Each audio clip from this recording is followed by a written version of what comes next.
Hello everyone, I am Shubham Sinha doing MBBS from RIMS Ranchi. आज जो है हम लोग डिस्कस करने वाले हैं पीवाईक्यूज़। इससे पहले वाले लेक्चर में हमने 20 क्वेश्चन किए थे cell the unit of life का। आप जाके देख सकते हो। आज हम लोग उसके आगे करने वाले हैं। तो चलिए, पहला क्वेश्चन है the Golgi complex participates in. Golgi complex kit में पार्टिसिपेट करता है। तो हम सभी को पता है कि गोल्जी कॉम्प्लेक्स जो है वो वेसल्स, सिक्रेटरी वेसल्स को फॉर्म करता है। जैसे मान लीजिए हमारे पास न्यूक्लियस न्यूक्लियस है। न्यूक्लियस के आगे क्या होता है हमारे पास? रफ, फिर स्मूथ ईआर, उसके बाद हमारे पास ऐसे गोल्जी बॉडी प्रेजेंट होता है, जिसमें से एक साइड में जो है वो वेसल्स फ्यूज़ करते हैं, दूसरे साइड में यहाँ से वेसल्स क्या होते हैं, निकल जाते हैं। तो हमारा वेसल्स फॉर्मेशन। बात करते हैं second, which of the following event does not occur in rough endoplasmic reticulum. Rough endoplasmic reticulum में क्या नहीं होता? तो आपको मैं बता दूं, प्रोटीन से रिलेटेड जितने भी काम हैं वो कहाँ होते हैं? आपके रफ इंडोप्लाज्मिक रेटिकुलम में। यहाँ पे क्या है? यहाँ पे राइबोसोम्स आकर के इस तरीके से जो है यहाँ चिपक जाते हैं, इस वजह से इसे रफ इंडोप्लाज्मिक कहा जाता है। इसमें प्रोटीन का फोल्डिंग भी होता है। Protein glycosylation. ग्लाइकोसाइलेशन क्या होता है? कि ग्लूकोज का बन प्रोटीन के ऊपर जो है ग्लूकोज का लेयर बनना। फिर पेप्टाइड वाली बात आ गई तो ये भी होगा। लेकिन ये देखो आप, फॉस्फोलिपिड सिंथेसिस ये किसका काम है? SER, स्मूथ एंडोप्लाज्मिक रेटिकुलम का। Next, select the incorrect match. अब आप देखो, लैम्ब्रस जो है ना, लैम्ब्रस इस तरीके से होता है, इस तरीके से ऐसे ब्रश टाइप का क्रोमोजोम होगा जिसे हम लोग लैम्ब्रस क्रोमोजोम बोलते हैं। ये डिप्लोटिन बाइवेलेंट क्रोमोजोम है, करेक्ट। एलोजोम को सेक्स क्रोमोजोम बोलते हैं, सही बात है। और ऑटोजोम को जो है वो बाकी क्रोमोजोम्स कहा जाता है। फिर आप देखो, सब मेटासेंट्रिक का शेप कैसा होता है? L shape. अगर आप मैं बात करूँ, ये मेटासेंट्रिक, इसका शेप जो है वो वी शेप होगा। जब आप एनाफेज में जाओगे तो ऐसा वी शेप दिखेगा। बट सब मेटासेंट्रिक ऐसा होता है, इसका जब आप एनाफेज में जाओगे, जब स्पिंडल फाइबर उसको खींचेगा तो इसका जो शेप बनता है वो इस तरीके से एल शेप बनता है। ठीक है, तो ये भी सही है। अगर मैं बात करूँ फोर्थ ऑप्शन, तो ये रॉन्ग है, क्योंकि ये एम्फीबियंस में नहीं होता है, ये किस में होता है? मैमल्स में, उस साइड ऑफ मैमल्स। ठीक है, सम मैमल्स के उस साइड में होता है। तो option number fourth is correct. Next, the shorter and longer arm of a सब मेटासेंट्रिक को क्या कहते हैं? अभी तुरंत हमने देखा कि इस तरीके से एक आर्म जो था वो शॉर्ट था, एक आर्म जो था लॉन्ग था। तो शॉर्टर आर्म को हम लोग जो है वो पी कहते हैं, और लॉन्गर आर्म को जो हम लोग क्यू कहते हैं। तो P arm and Q arm respectively. Question number 25 का जो आंसर है वो आपका सेकेंड हो जाएगा। नेक्स्ट, अगर मैं हम लोग बात करें अगले क्वेश्चन की तरफ, तो वो है हमारे पास, which of the following pair of organelles does not contain DNA. कौन है जो डीएनए कंटेन नहीं करता है? तो हमें पता है कि माइटोकॉन्ड्रिया के पास डीएनए होता है, लेकिन राइबोसोम्स के पास डीएनए नहीं होता। क्लोरोप्लास्ट के पास होता है, लेकिन वैक्यूल के पास नहीं होता। लाइसोसोम्स के पास भी नहीं होता, वैक्यूल के पास भी नहीं होता। न्यूक्लियर इन्वेलप के पास नहीं होता, लेकिन माइटोकॉन्ड्रिया के पास होता है। लेकिन किसके पास बोला? डज नॉट कंटेन, मतलब दोनों के पास नहीं है। तो ऑप्शन नंबर थर्ड ऑप्शन सही है। Next, which of the following statement is not correct. कौन सा स्टेटमेंट है जो करेक्ट नहीं है? तो देखिए, पहला स्टेटमेंट है lysosomes have a numbers hydrolytic enzyme. Lysosomes के पास हाइड्रोलाइटिक एंजाइम होता है, सही बात है, लाइसोसोम्स correct. The hydrolytic enzyme of lysosomes are active under acidic pH, ये भी करेक्ट बात है, एसिडिक पीएच के अंदर एक्टिवेट होता है। ठीक है, low pH. Lysosomes are membrane bounded structure, of course इसमें सिंगल मेम्ब्रेन बाउंडेड स्ट्रक्चर होता है। Ribosomes are a process of packaging of endoplasmic reticulum, नहीं। इसके बाद जो है इंडोप्लाज्मिक रेटिकुलम के बाद पैकेजिंग कौन करते हैं? Golgi body. तो ऑप्शन नंबर फोर्थ जो है इसका करेक्ट हो जाएगा। Next, the concept of omnis cellula e cellula regarding cell division was proposed by. Omnis cellula e cellula कौन प्रपोज किए थे? Rudolf Virchow. रुडोल्फ विर्चो ने ही जो है वो ओमनिस सेलुला ई सेलुला, इसका मतलब क्या होता है कि सेल कहाँ से आते हैं? Cell derive from pre existing cell. Cell derive होंगे कहाँ से? प्री एग्जिस्टिंग सेल से, जो पहले से एग्जिस्ट कर रहा है उसी में से सेल जो है वो ड्राइव होंगे। Next, which of the following statement regarding mitochondria is incorrect. कौन सा स्टेटमेंट माइटोकॉन्ड्रिया के लिए इनकरेक्ट है? पढ़ते हैं, outer membrane is permeable to monomers of carbohydrate, fats and proteins. Second पढ़ते हैं, enzyme of electron transport are embedded in outer membrane. Inner membrane is convoluted with infolding. हमसे पूछ क्या रहा है? इनकरेक्ट पूछ रहा है, सही है जी। Mitochondria matrix contain single circular DNA and ribosomes. ठीक है, देखिए, सिंगल सर्कुलर डीएनए सही है।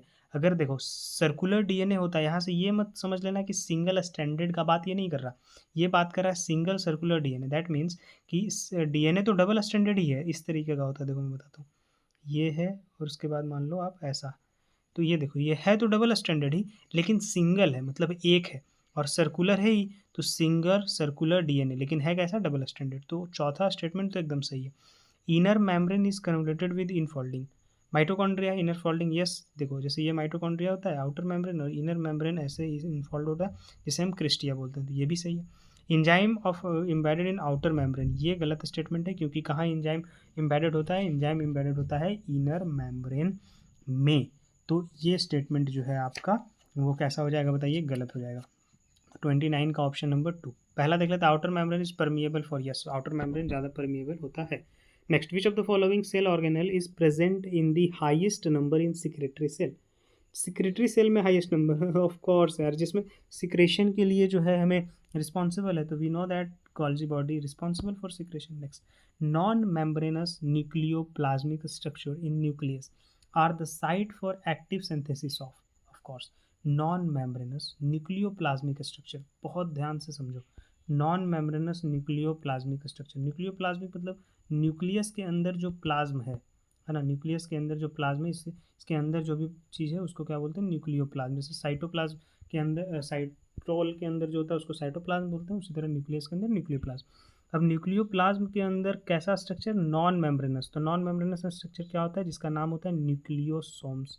क्या बोलते हैं इसको, न्यूक्लियोसोम।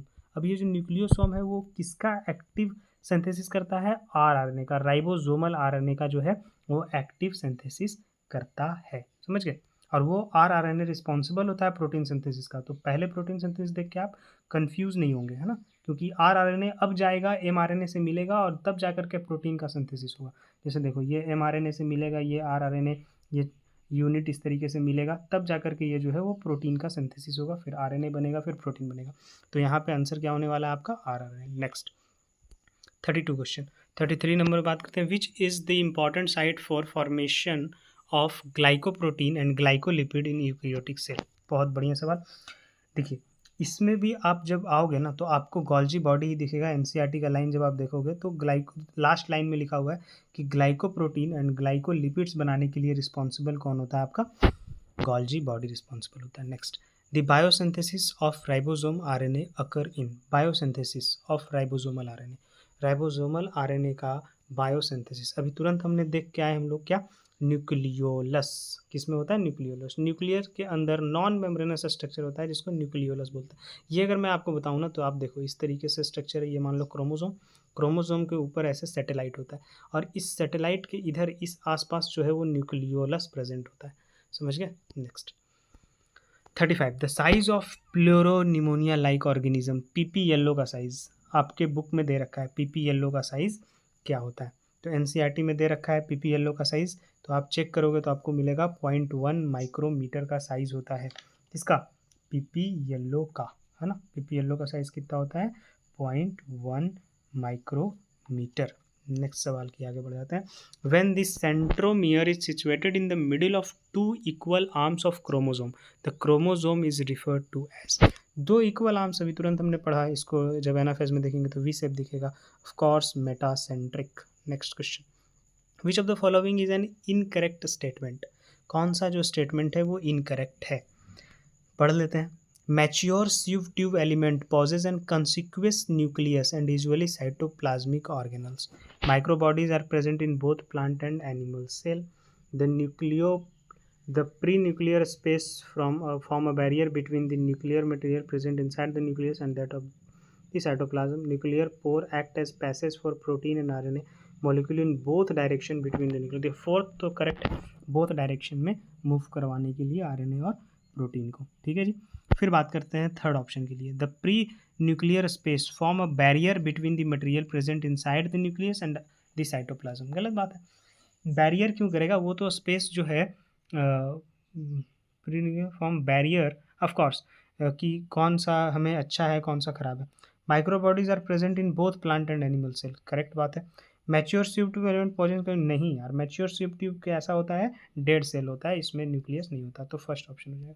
नेक्स्ट बात करें अगर, the organelles that are included in the endo membrane system are, तो इंडो मेम्ब्रेन सिस्टम में एनसीईआरटी साफ साफ लिखिए, इंडोमेम्ब्रेन सिस्टम में कौन कौन है? Endoplasmic reticulum, Golgi body, lysosomes and vacuole. Option number second is correct. Next, which of the following is correct match of 3 items and their group categories. तो endomembrane system में कौन कौन है? ईआर है, गोल्जी बॉडी है, lysosomes है, ये तो सही जा रहा है।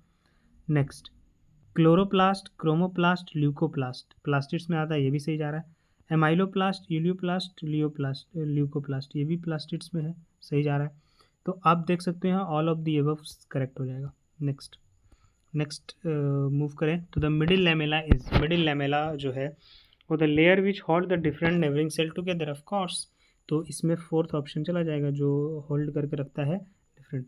अगर हम पहला ऑप्शन बात करें तो नहीं, तो fourth option. Next, which of the following statement with respect to endoplasmic reticulum is incorrect. Endoplasmic reticulum के लिए इनकरेक्ट है। ACR is devoid of ribosomes, correct है। In prokaryote only RER is present, prokaryote में कोई present नहीं होता। ACR is the site of lipid synthesis, सही बात है। RER is ribosome attached to R, correct. तो ऑप्शन नंबर 2 क्या हो जाएगा इसका? करेक्ट। नेक्स्ट बात करते हैं question number 46। Given below are the 2 statement 1 and statement 2, और इसके बारे में अब हमें जो है वो क्या करना है, डिस्कस करना है। तो चलिए बात करते हैं। पहला, mycoplasma can pass through less than 1 micrometre filter size. तो यस, क्योंकि इसका साइज कितना था 0.1, तो ये पास हो सकता है। Mycoplasma are bacteria with cell wall, नहीं, mycoplasma are bacteria without cell wall. तो पहला ऑप्शन तो हमारा करेक्ट है और दूसरा ऑप्शन क्या है हमारा? इनकरेक्ट। तो ऑप्शन नंबर सेकंड चला जाएगा। नेक्स्ट, गिवन बिलो स्टेटमेंट 1 है क्या, बताओ? Membrane bounded organelles of endomembrane system coordinate cellular function. Of course, cellular function को क्या करेगा बताइए? कोऑर्डिनेट करेगा। इसीलिए हम इसको किस चीज़ में रखा गया है? इसको रखे हैं हम लोग इंडोमेम्ब्रेन सिस्टम, जो कि इनका फंक्शन कोऑर्डिनेट होता है, इनका स्ट्रक्चर कोऑर्डिनेट नहीं होता है ना। तो इनका फंक्शन कोऑर्डिनेट होता है। फंक्शन सेम होता है क्या? नहीं, फंक्शन सेम नहीं होता, फंक्शन कोऑर्डिनेटेड होता है। Statement 2, mitochondria and chloroplast are not considered as a part of endomembrane system. Of course, mitochondria और क्लोरोप्लास्ट जो है नहीं है, ये एनसीईआरटी लिख के देती है साफ साफ। तो इसमें क्या हो जाएगा? दोनों correct, both statement 1 and statement 2 are correct. चलिए नेक्स्ट क्वेश्चन में मूव कर जाते हैं। The pH in lysosomes is increased to alkaline, what will be the outcomes. अगर लाइसोसोम्स का pH अल्कलाइन कर दिया जाए तो क्या होगा? ऑफ कोर्स देखिए, एसिडिक मीडियम में जो है वो लाइसोसोम्स जो है वो किस मीडियम में काम करता है? जब इसका pH लेस देन 7 होता है, दैट मीन्स एसिडिक pH पे ये काम करता है। तो अगर हम pH को जो है वो बेसिक कर देंगे तो hydrolytic enzyme will become inactive, और वो इनएक्टिव हो जाएगा। तो option number 2 is correct. Next सवाल पे अगर चले तो ये है हमारे पास कि which of the following are not considered as a part of endomembrane system. तो हमें पता है माइटोकॉन्ड्रिया नहीं होता है, ER होता है, क्लोरोप्लास्ट भी नहीं होता, गोल्जी बॉडी होता है, पेलॉक्सीसोम्स भी नहीं होता। तो कौन क्या है? नॉट हमसे पूछा गया है। तो नॉट पूछा गया है तो A, C and E। A not considered endomembrane system, तो A आंसर आने वाला है। यहाँ पे अगर हम लोग देखें तो माइटोकॉन्ड्रिया नहीं होगा, क्लोरोप्लास्ट नहीं होगा, तो BD only not considered as endomembrane. तो ये यहाँ पे नॉट गलत हो गया, तो आप BD आंसर कर सकते हो। ये इसका मतलब ADC ऑप्शन है क्या? ADC, हाँ, sorry, pardon me, third option मिल गया ADC। Next, which of the following function is carried out by cytoskeleton in a cell. Which of the following function carried out by a cytoskeleton in a cell. Cytoskeleton से क्या होता है? तो of course motility. देखिए हमारे पास क्या क्या थे? हमारे पास सिलिया था, फ्लैजिला था, और हमारे पास क्या था बताओ? सिलिया था, हमारे पास आपका फ्लैजिला था, और हमारे पास एक चीज़ और था, बता सकते हो क्या? Cilia, flagella. तो सिलिया और फ्लैजिला क्या करता था बताइए? ये दोनों मोटिलिटी के लिए रिस्पॉन्सिबल होते थे। तो सिलिया और फ्लैजिला जो है वो साइटोस्केलेटन का पार्ट है जो रिस्पॉन्सिबल है। नेक्स्ट बात करते हैं। तो चलिए यही था आज का हमारा। Thank you very much. हमने जो है सक्सेसफुली 51 क्वेश्चन सेल डिवीज़न का जो है वो सेल यूनिट ऑफ लाइफ का जो है कर लिया है। अगले चैप्टर पे मिलते हैं, दैट इज सेल डिवीज़न पे। ठीक है, ऑल द वेरी बेस्ट, पढ़ाई करते रहें। Thank you very much.